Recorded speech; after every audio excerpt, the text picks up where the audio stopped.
When you're chasing history, sometimes the universe conspires to test you in the most unexpected ways.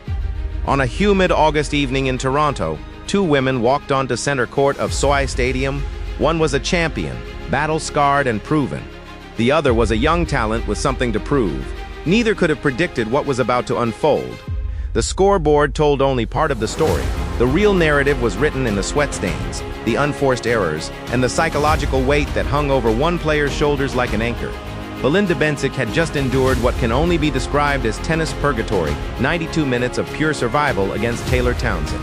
Not the kind of match where victory feels like an accomplishment, the kind where just walking away, still standing, counts as a miracle. The specifics were brutal: 6-7, 7-5, 4-6. Every set a knife fight, every breakpoint an emotional avalanche. But here's what the arena didn't show on the highlight reel. During the changeover between those brutal rallies, something snapped. Bencic's frustration wasn't quiet, it wasn't contained. She turned to her support team, her husband Martin, her coaches, everyone in that corner, and unleashed, raw, unfiltered. The kind of moment that reveals exactly where a player's mental tank is running on empty. By the time she reached the locker room, everyone knew the truth.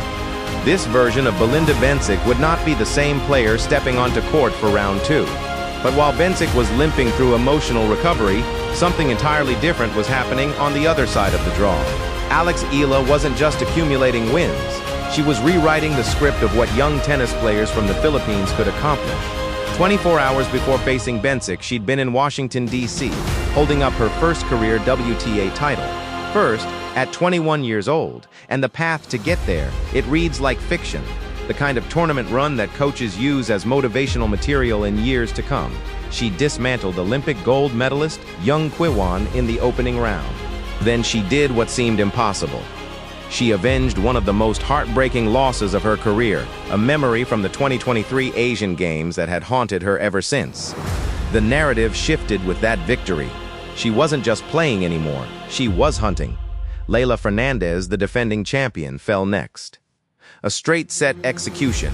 Then came Elena Vatilanova, ranked 10th globally, who offered no resistance. 4 Grand Slam titles sat across the net in the form of Naomi Osaka. Osaka lost in the final.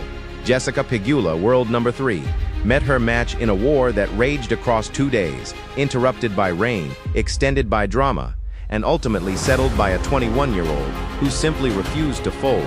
That was Washington. Then, instead of the standard recovery protocol, instead of taking a week to reset, Eala chose to stay in North America. 1 day of rest, 24 hours, then Toronto, and she walked into the Canadian Open not as a newcomer hoping to surprise people. She walked in as a woman possessed. Momentum in sports is real. It's not metaphorical. It's a physical force that changes how you move, how you think, how you respond under pressure. Eala brought 8 consecutive victories into Toronto in her first match. Alicia Parks, the same player who defeated her at the Australian Open earlier that year, was dismantled. The redemption narrative had layers, not a comeback, an elimination. Then Katie McNeil happened. Midway through the second set, Eala rolled her ankle. The kind of injury that would derail most players for the rest of the tournament. She got it taped. The crowd held its breath. And then she simply continued winning.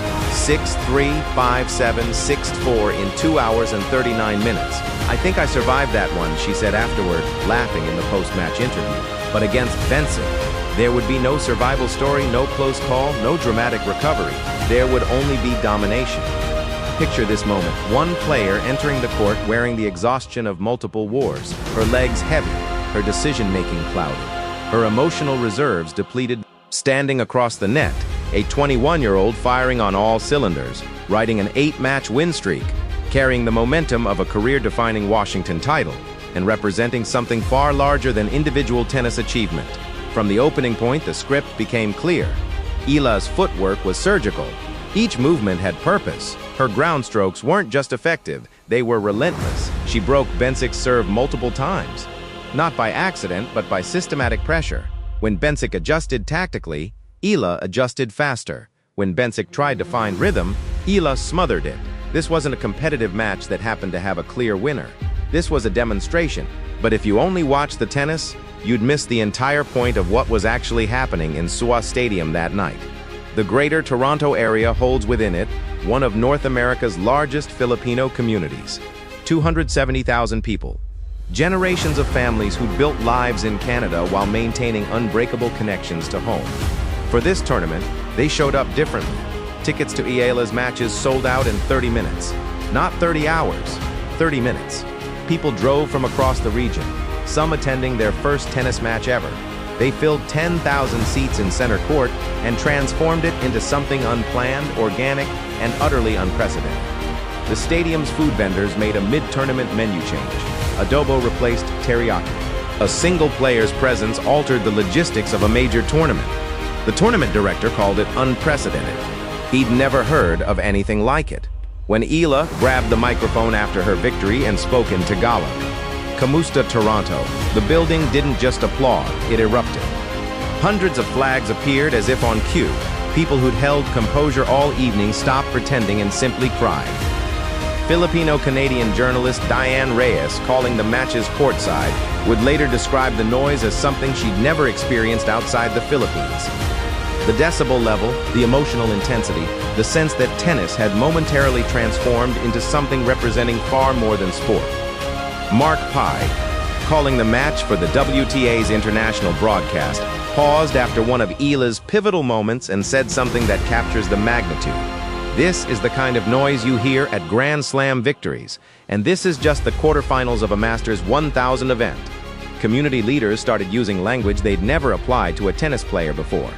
Danilo Bellaluyo, executive director of Toronto's Taste of Manila Festival, said what everyone was thinking out loud: she's being positioned as the next Manny Pacquiao young.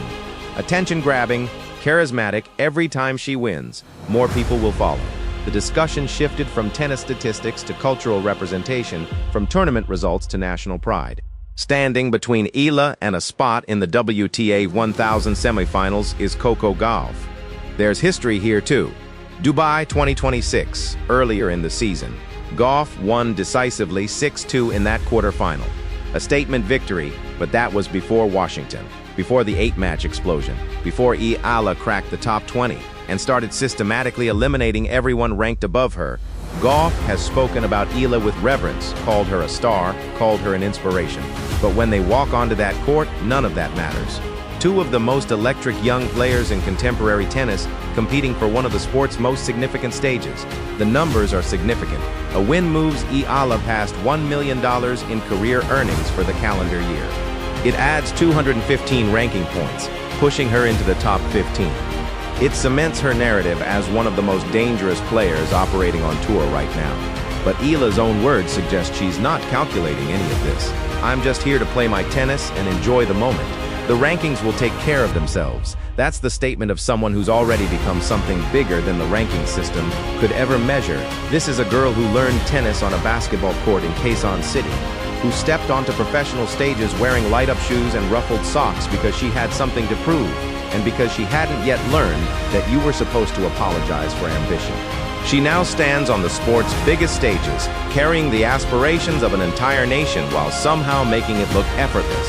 8 tournament victories, 2 major titles, multiple wins against opponents ranked above her, including Olympic champions and Grand Slam winners. The question isn't whether Eala will continue winning. The question is how far this momentum will carry her before the tennis world finally adjusts to what it's dealing with. Because at 21 years old, having already conquered what most players spend their entire careers trying to achieve, the only direction available is forward. Toronto didn't just witness a tennis victory that night. It witnessed the arrival of a player who's only just begun showing the world what she's capable of.